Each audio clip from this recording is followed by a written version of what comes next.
ladies and gentlemen. I just want to say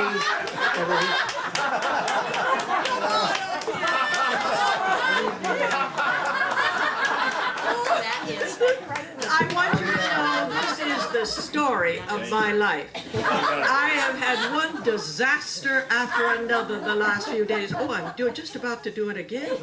Oh, I'm sorry, but I can't get over seeing, oh, look at the faces, people I've known.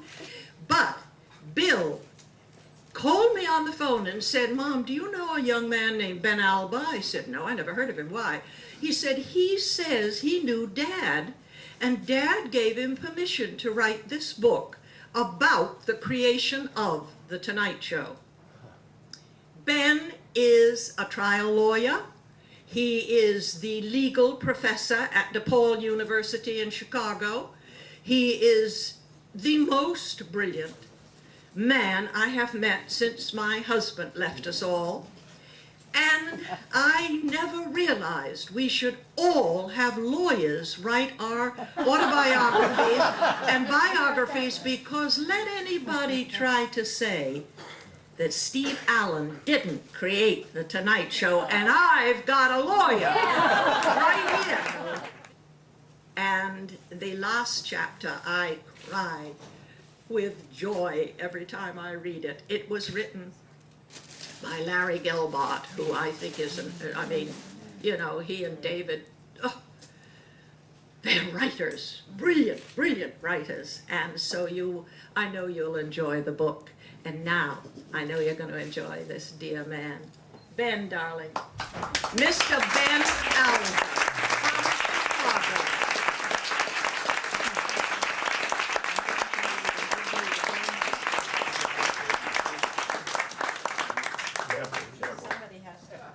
Good evening, everybody.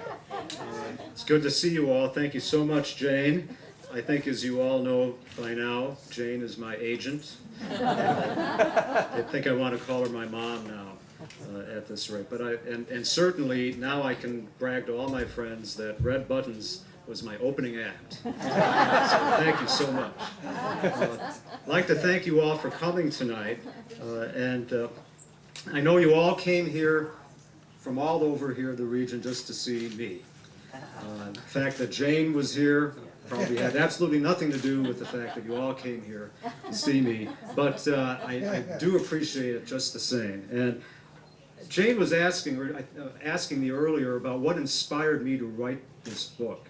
And really, it was just an accident, because all my life growing up, I had long admired one of America's greatest voices, Andy Williams. And I finally had a chance to meet him about 12 years ago at his Moon River Theater in Branson, Missouri. And we got to talking, and that eventually led to an opportunity to write some liner notes for some of his CDs in the 90s. And that eventually, as Jayne mentioned, led to an opportunity for me as I got more interested in Andy's early career. And I see Dick Van Patten in the audience. You were on one of Andy's Christmas specials several years ago. Right. In Vermont, I think, right? Yes.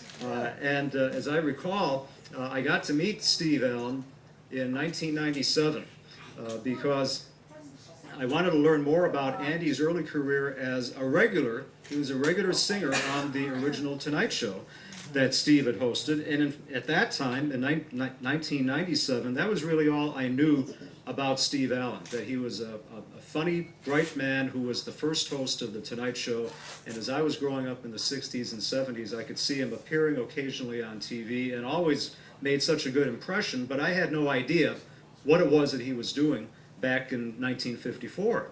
So I found myself in Steve's office in Van Nuys, right around here.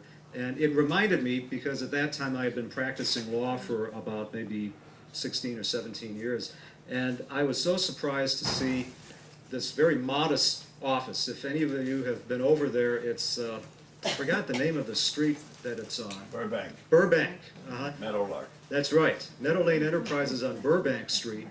And you go up there and you look at the building, it's so nondescript. And in fact, it reminded me of a medical professional building that might have maybe a bunch of doctor's offices. And when I went into Steve's office, it had all this dark paneling and suspended ceilings, and it kind of looked more like a solo practitioner lawyer that had been in practice for 50 years, and that's just how it struck me. A very unassuming kind of an office. And so we sat there, and he was so gracious to be able to let me interview him for almost 2 hours, and he was telling me just about everything he could remember about Andy and how Andy was doing on the early Tonight Show.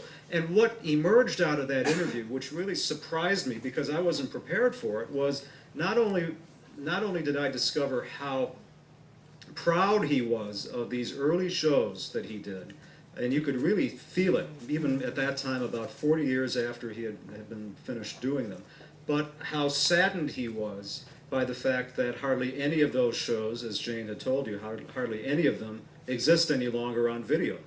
And so it was at that point that I came up with this idea of that this story really needs to be told, and if possible, be told by as many of the people that were there at the time. And so that's how I proposed the idea to Steve back in '97, and I was delighted when he gave me his blessing. And in fact, when I started writing this book in 1997, I was still active as a partner in a small litigation firm in Chicago. And 8 years later, I find myself teaching law. I'm a law professor at DePaul University in Chicago. And I'm kind of getting gently and good-naturedly razzed by my colleagues on the faculty because this is not the kind of book, Inventing Late Night, not the kind of book that you'd ordinarily expect a law professor to write. And somehow it wonderfully had gotten some positive press, would you believe, in the National Enquirer. I don't know if any of you saw the little box there. And as things turned out in that, some of the professors asked me rather pointedly, do you think, Ben, you're the first professor in the history of DePaul University College of Law to be quoted in the National Enquirer? And one of my colleagues came to my aid and said that he sent a mass email to all the faculty and said the circulation of the National Enquirer is 2,760,000. The circulation of the Harvard Law Review is 8,006. So there you go. So anyway, it's really been a wonderful journey, and I want to thank Duttons for having this wonderful kind of support and to be able to have an event where we could bring all of you out to share this story. It's I feel very honored to have my book displayed back there right next to the new Ed McMahon book and also that classic Leading with My Chin by Jay Leno. But coming from Chicago, I saw my book in a bookstore, and I guess this tells you a little bit of the Chicago flavor. But it's right next to a pile of books, and it's the particular book it's right next to is by Mike Ditka, called In Life You Gotta Kick Ass. So I thought that's a wonderful book to be right next to over there in Chicago, but that's what they did. So anyway. There you go, Carol. Thank you so much for coming. Isn't that great? It is great. You can have that kind of fun.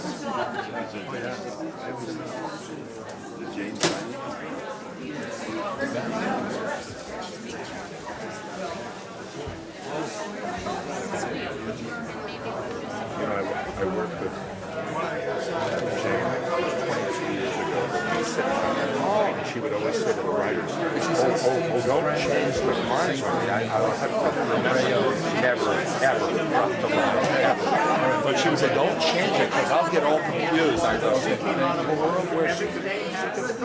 but it was just so funny.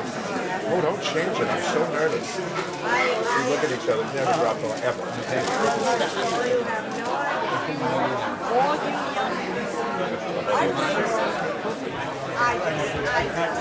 That's great. That's perfect. Thank you. Thank you. You didn't know.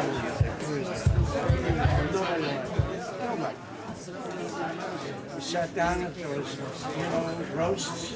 He wrote the whole thing right before, as he was sitting there. I mean, it was genius. We all miss him. We all miss him. Congratulations. Thank you so much. I really appreciate your coming.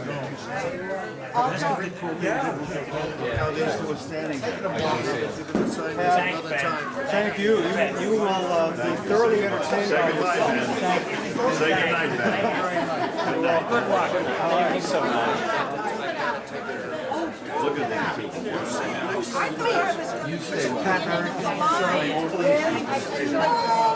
thank you so much. It's nice to meet you. Who was in the very first show I've seen. Lovely to see you. June Yeah, thank you. I'm taking Mr. Branson. I bought it for John Bond. Oh, okay. He's in the book. Yeah, that's right. All right, E-Y-N-E-R. Oh, they should have given me a little hello, darling. Anyway, you were great tonight. Of everybody that was here. And Mitzi, while you're leaning down there, give me one look back. Can you lean down a little bit more? And Ben, look up. And then if we can get Jayne to look up too, it would be great, all three of you. All right, ready? Okay, all three of you. And hold there 1 second. Lovely. Oh, you guys are so giving. Dancer, Mitzi Gaynor. She's fantastic. And you know how old she was when I first saw her on the stage? 18. No. 16. No. She was probably 12 at the most. Yeah. Yeah, at 12, 13 at the most. Oh my goodness. That was 3 years ago. I believe it. Thank you so much. I believe it. Awfully nice. Thank you so I much. believe it.